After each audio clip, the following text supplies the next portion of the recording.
La princesse orgueilleuse.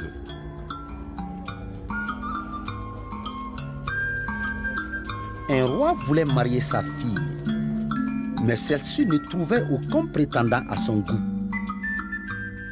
Les hommes les plus beaux, les plus riches, les plus nobles, les plus valeureux faisaient en vain leur cours.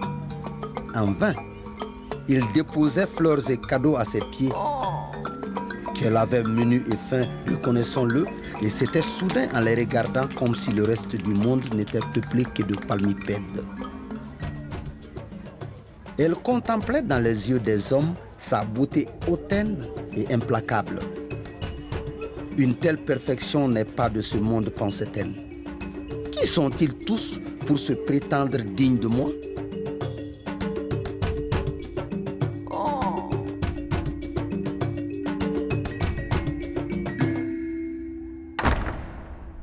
Par orgueil, elle se mura dans le silence et ne prononça bientôt plus un mot. Était-elle devenue muette? Le roi, au désespoir, promit d'accorder sa main à celui qui saurait dissiper ce funeste sortilège et lui rendre la parole.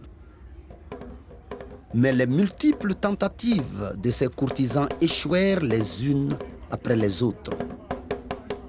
Ni les sacrifices, ni les prières ne lui firent desserrer les lèvres. Un jour, un lépreux se présenta devant la princesse. Il était vêtu de haillons, comme si son habit aussi avait contracté le mal hideux qui le dépouillait. Tout le monde alentour se mit à rire et se moquer.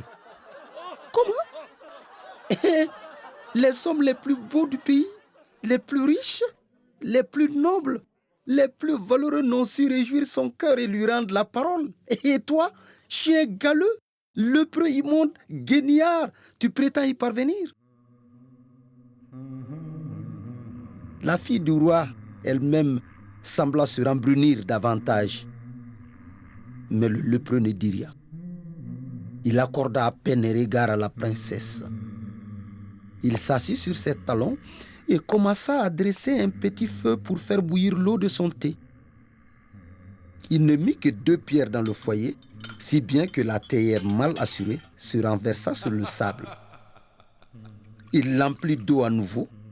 À nouveau, il la posa sur les 2 pierres. À nouveau, elle se renversa. Patiemment, il recommença 2 fois. 3 fois encore et 2 fois. 3 fois encore, la théière se renversa. À la 5e tentative, la princesse excédée s'écria: « Mets donc une 3e pierre dans ton feu pour assurer l'équilibre. »